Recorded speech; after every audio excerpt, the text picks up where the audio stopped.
Good afternoon, everybody, and welcome to the Israel Brief, brought to you by Lay of the Land, and I'm your host, Rolene Marks, bringing you the top stories making headlines in Israel today. And top story today, well, we always get our guy, and today's security forces caught and arrested Zakaria Zubeidi, who was a former terror leader for serious and current terror activities.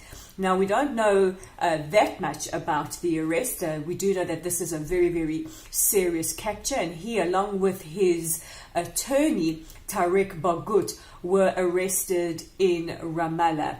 And just to confirm that if you are familiar with who Zubeidi is, he was a former commander of the Al-Aqsa Martyrs Brigade during the Second Intifada in Jenin. So this is quite a significant capture for Israel, and we applaud our security forces for doing what they always do, working 24/7 to ensure that we are safe. Today also, Prime Minister Netanyahu meets with President Vladimir Putin from Russia.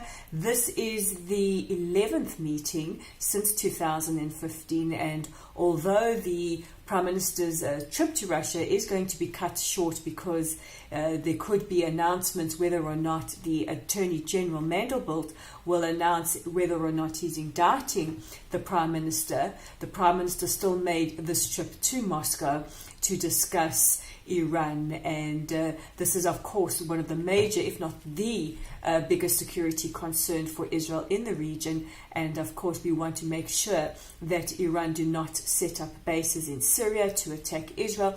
In fact, we would prefer that Iran is completely out of Syria, and we know that we have to work along with the Russians, who are very, very present in the area, to help make this a reality. So Prime Minister Netanyahu meeting with Putin and is scheduled to fly back and be back in Israel tomorrow.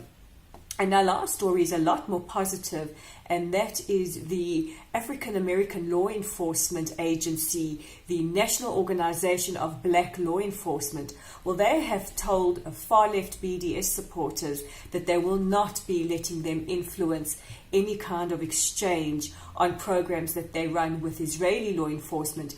In fact, they have said thanks to Israeli help, over 3,000 lives have been saved and have been enriched. Now, it is very typical of BDS, or the Boycott and Divestment and Sanctions movement, to try and break down discourse between Israel and other organizations around the world, or to try and mobilize civil society against the state of Israel. And they also have leaned very, very hard on the far left to support these aims.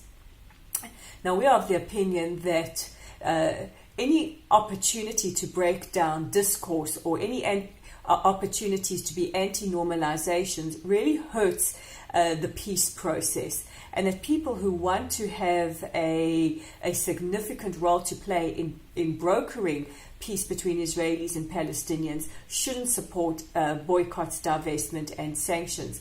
And also we have to call out the hypocritical nature of this movement, because they only focus on Israel and not on human rights atrocities around the world. So we applaud these African American law enforcement agencies for continuing their cooperation with the state of Israel. So a relatively quiet but significant news day today. Major captures, major talks and major endorsements. And you can check out more content on our website at www.layoftheland.online. That's www.layoftheland.online.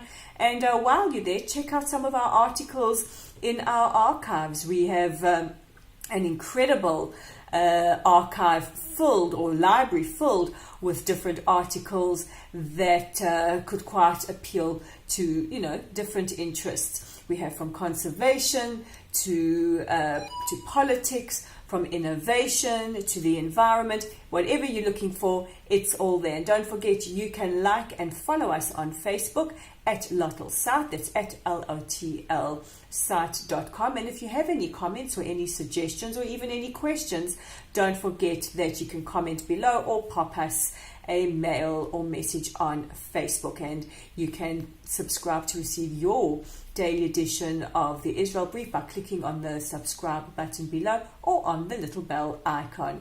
So I'm Rolene Marks, this is the Israel Brief, and we'll chat again tomorrow.